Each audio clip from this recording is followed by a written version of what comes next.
Assalamualaikum warahmatullahi wabarakatuh. Kembali lagi bersama kita di channel Pangeran Cahaya. Saudara-saudaraku dimanapun Anda berada, jaga selalu kesehatan, selamat selalu dengan rahmatnya Allah Subhanahu wa Ta'ala. Jadi hadirin yang dimuliakan Allah Subhanahu wa Ta'ala, jadi begini saudara-saudara, belajar mati sebelum mati ataupun untuk mencapai makom mati maknawi, al-mutu qabla antal maut, mati sebelum mati, yang dikatakan oleh baginda Nabi Shallallahu Alaihi Wasallam, itu terucap gampang, sangat gampang kalau dilalui dengan ucapan, tapi dengan praktek itu buktinya nihil. Jadi untuk mencapai mati sebelum mati ataupun mati maknawi, yang dimaksud mati maknawi, jadi kematian ini ada 4. Ada mati tobi'i, ada mati hissi, ada mati maknawi, dan ada mati suri. Nah, kalau mati suri, semua orang tahu. Mati tobi'i, nah itu macam-macam pendapat, ya. Kita tidak terlalu bahas ininya. Kemudian ada mati maknawi, nah itu mati sebelum mati. Kemudian mati hissi itu mati ajal kita telah putus, habis batas kontrakan. Jadi 4. Kemudian kita bahas di sini mati hissi atau mati maknawi. Jadi yang kita bahas di sini mati maknawi, mati sebelum mati, yang dikatakan baginda Nabi Shallallahu Alaihi Wasallam, matikan dirimu sebelum engkau mati. Jadi sebelum menuju ke sana itu ada 4 tahap lagi, ada 4 mati di dalam mati maknawi itu, di dalam sebelum menjalani mati maknawi, didudukkan di situ. Ada pertama itu mati ahmar, nah, mati merah. Jadi mati akhmar ini, mati merah. Apa yang dimaksud mati merah? Jadi di sini kita menjalani mati merah. Maksudnya bagaimana? Ketika pikiran kita ini, ya, pikiran dengan perasaan itu didiamkan, kemudian lebur kepada nur. Lebur kepada Nur Muhammad, kemudian melebur kepada Nur Allah. Jadi kesadarannya langsung ke Allah, langsung ke nur. Nah, jadi kesadaran ketika kita berpikir, ya, itu masih dalam kesadaran nafsu. Jadi nafsu itu adalah diri kita itu. Nafsu itu ya kita itu, ya jiwa itu, pikiran perasaan itu. Jadi diamkan pikiran, perasaan, jangan ada yang dipikir-pikir, jangan ada yang dipikir-pikir, leburkan, diamkan, ya, diamkan pikiran. Kemudian lebur kepada kesadaran Nur Muhammad. Jadi melebur. Nah, jadikan tubuh ini jangan pandang di dalam jasmani. Jangan pandang yang berkulit, yang berdarah, yang bertulang, yang berini dan sebagainya macam, dengan kelengkapan anggota tubuh. Jangan pandang itu. Leburkan kepada Nur Muhammad. Terus bagaimana caranya meleburkan? Banyak sekali konten-konten kita yang kemarin sudah dijelaskan. Kita singkat. Cara peleburan itu, kita ini sadar tahu bahwa yang bergerak ini bukan tangan tapi kudroh. Yang melihat ini bukan si mata, tapi yang melihat ini adalah basor. Yang mendengar ini bukan telinga tapi sami. Nah, itulah contoh-contoh untuk meleburkan kepada kesadaran Nur Muhammad. Nah, di sini yang dimaksud matikan diri sebelum mati ini kiasan. Kiasan bukan berarti mati dalam keadaan nafsu kita mati, dimatikan. Tidak bisa dimatikan nafsu, tapi ditundukkan, didiamkan. Pikiran-pikiran, perasaan-perasaan, sangka-sangka itu diam melebur kepada Nur Muhammad. Inilah yang dimaksud diam dalam sadar, diam dalam kesadaran Nur Muhammad. Nah, kemudian ketika sudah berdiam di dalam kesadaran Nur Muhammad, kita tahu yang bergerak ini adalah kudroh, yang berkehendak ini adalah irodah, yang punya ilmu itu adalah ilmu. Kemudian yang hidup ini adalah hayat. Ya begitu seterusnya, 7 sifat mani mesra, itulah kesadaran Nur Muhammad. Kita tahu, jangan berhenti di sini. Jadi kesadaran, jadikan tubuh, hancurkan tubuh, kemudian jadikan ini adalah mesra dengan Nur Muhammad. Jadi zohir kita adalah Nur Muhammad, bukan kita berlahirkan tubuh lagi, bukan. Jangan dikenang. Jadi kita jadikan itu adalah Nur Muhammad. Nah, kemudian nyawa daripada Nur Muhammad otomatis itu adalah Nur Allah. Jadi Allah menyaksikan dirinya sendiri di luar dirinya daripada tajallinya, sifatnya Nur Muhammad.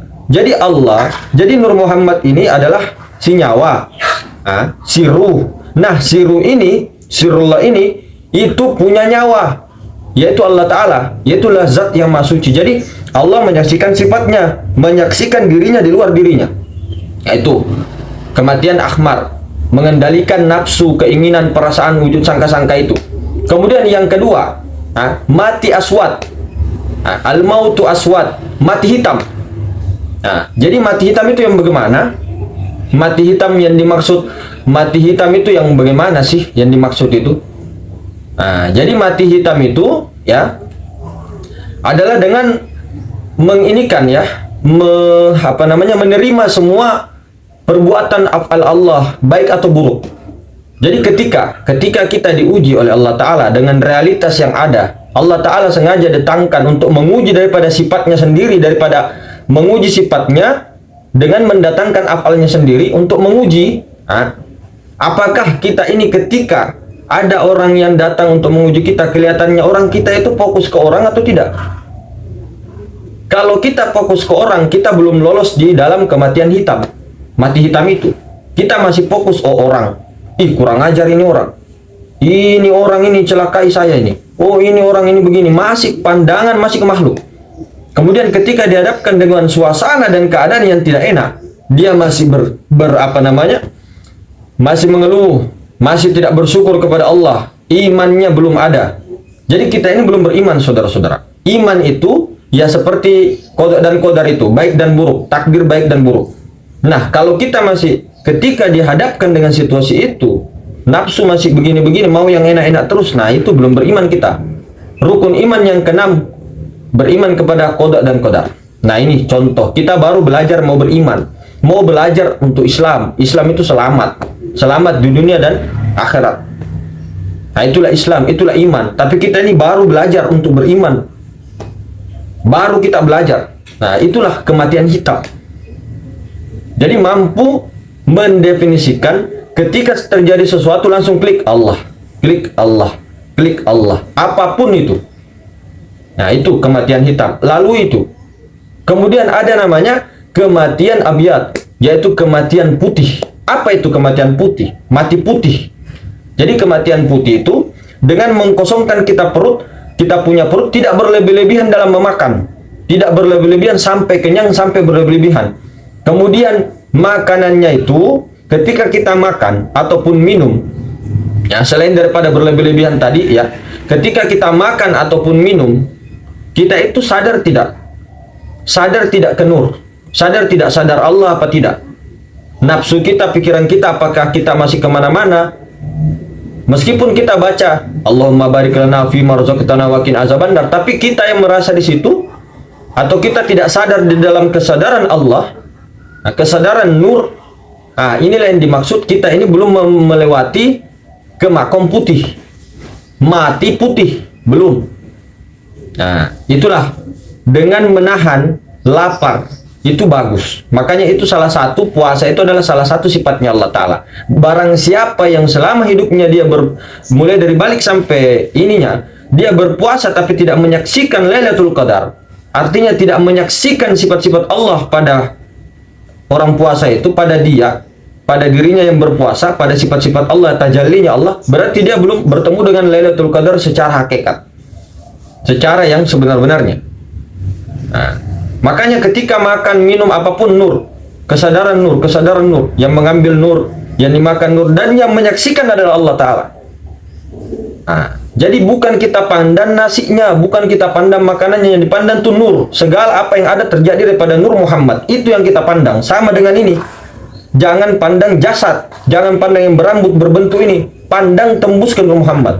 Baru yang menyaksikan nur Muhammad adalah Allah Ta'ala sendiri. Kelihatannya kita yang menyaksikan nur itu, nur Muhammad, tapi kitanya di sini sudah melebur, berlindung.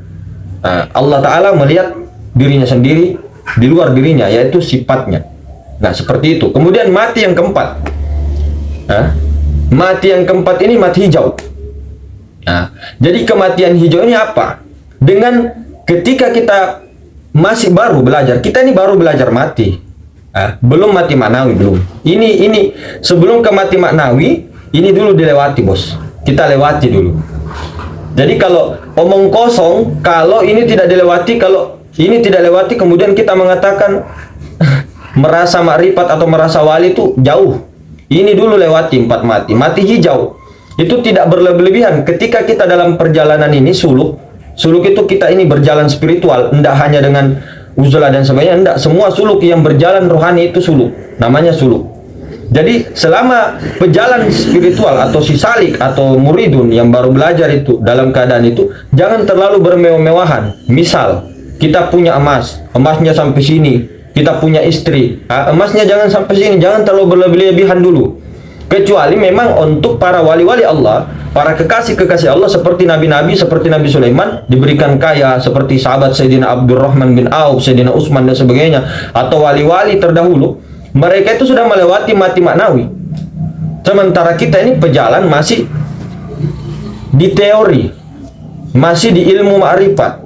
Jadi awaluddin ma'rifatullah, awal agama mengenal Allah adalah sampai ke Rabbul Izzati. Tapi ini masih di pemahaman, Pak. Jadi untuk untuk selanjutnya dengan torikoh. Ketika sudah mengenal awaluddin ma'rifatullah, pakai torikohnya jalur apa? Terserah. Mau jalur pakai mi'raj, pakai sholat, ada pakai zikirnya, ada pakai sholawat, ada pakai apa, macam-macam. Nah, guru sejati adalah Nur Muhammad itu sendiri. Nur Muhammad tiada lain daripada Allah Ta'ala, tiada lain. Nah, seperti itu saudara. Jadi 4 itu mati. Jadi ketika sudah melewati 4 tahap mati itu tadi, yang keempat itu, nah sampailah didudukkan di mati maknawi. Inilah yang disebut mati sebelum mati. Jadi kalau sudah melewati tahap 4 itu tadi, jadi ketika sudah dicap mati sebelum mati, itu dia otomatis sudah makrifat. Sudah otomatis sudah didudukkan di makrifat khawas. Dan otomatis orang-orang itu ya diberi kekuatan oleh Allah Ta'ala, tajallinya oleh Allah Ta'ala, dijadikan dia kekasihnya Allah, dia jadikan dia walinya Allah. Artinya wali Allah itu aku Allah, maksudnya Allah Ta'ala sendiri secara hakikatnya menjadi wali itu. Bukan berarti Allah itu begini-begitu berupa, ndak. Itu tajallinya, mazharnya Allah Ta'ala, karena memang di dunia ini tidak ada selain dia. Ceritanya begitu itu kalau kita berbicara hakikat. Nah seperti itu. Jadi ketika sudah didudukkan di situ, ala inna awliya Allah la khaufun alaihim wa la hum yahzanun. Sesungguhnya kekasih-kekasihku kata Allah, sesungguhnya wali-waliku kata Allah, tidak ada rasa sedih, tidak ada rasa takut dalam hatinya, tidak rasa gentar, apalagi takut mati hissi, tidak ada. Kita ini dibodoh-bodohi, Pak. Kita ini selalu ditakut-takuti dengan kematian. Padahal mati itu sebenarnya kalau kita mau tahu, mati hissi, ajal itu sebenarnya sangat nikmat, melebihi daripada nikmatnya bersetubuh dengan pasangan baru. Kalau orang mau tahu, tapi tidak sembarangan kita hanya ini itu. Jadi kuncinya itu tadi, innalillahi wa inna ilaihi rajiun. Al-Quran sudah jelaskan. Cuma bukan hanya dipahami kita ini dari Allah, kemudian kembali kepada Allah. Bukan cuma itu. Iya betul itu.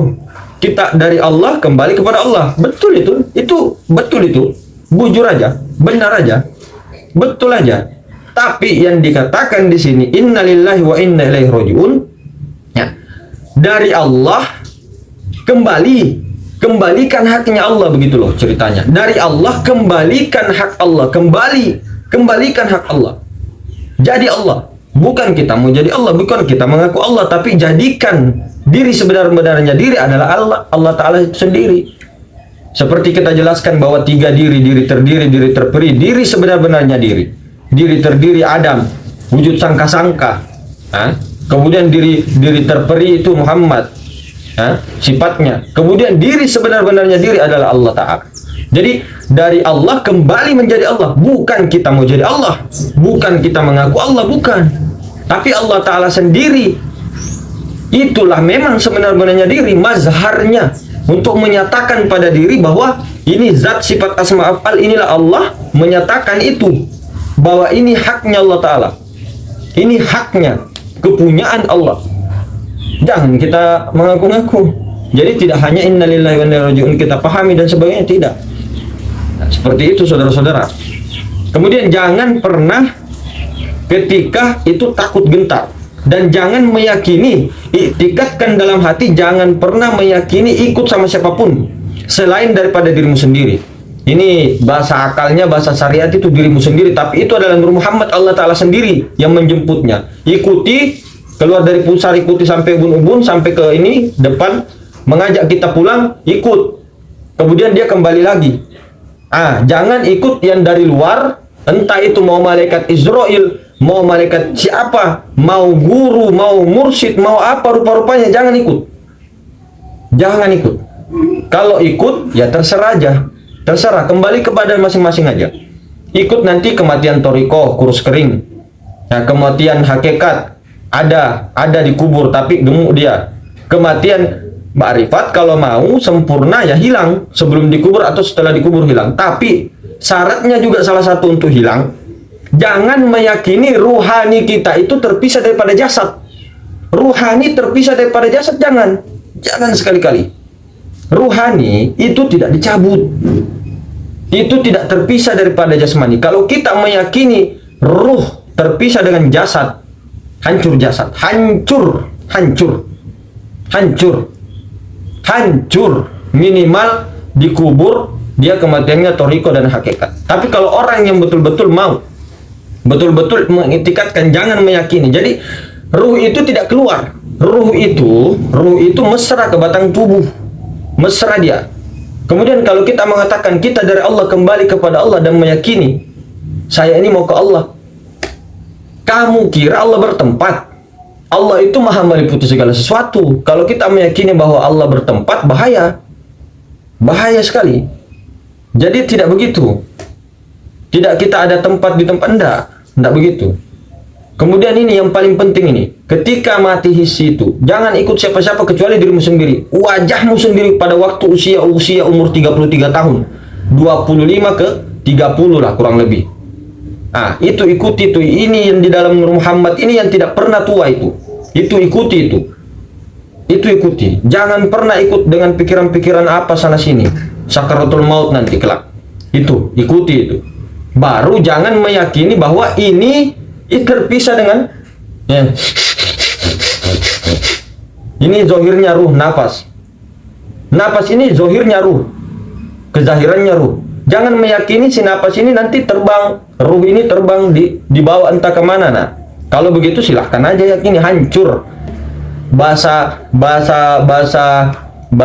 Inggrisnya tuh hancur. Nah, begitu. Maaf bercanda. Hancur. Jadi jangan yakini bahwa ruhani itu kecabut. Dia mesra, dia batang tubuh.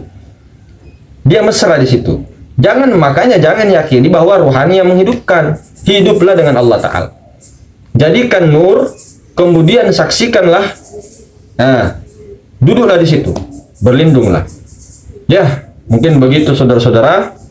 Itulah tadi sedikit dari kita. Mudah-mudahan kita dipahamkan oleh Allah Ta'ala. Mudah-mudahan kita yang belajar ini bisa terus konsisten, ya, istiqomah dan sebagainya. Bukan dengan kehendak kita, bukan maunya kita, tapi maunya Allah Ta'ala. Dengan kehendaknya melebur ke nur itu. Ya, sampai sini saudara-saudaraku pertemuannya. Lebih dan kurangnya dimaafkan. Subhanakallahumma bihamdik, asyhadu an la ilaha illa anta, astaghfiruka wa atubu ilaik. Assalamualaikum warahmatullahi wabarakatuh.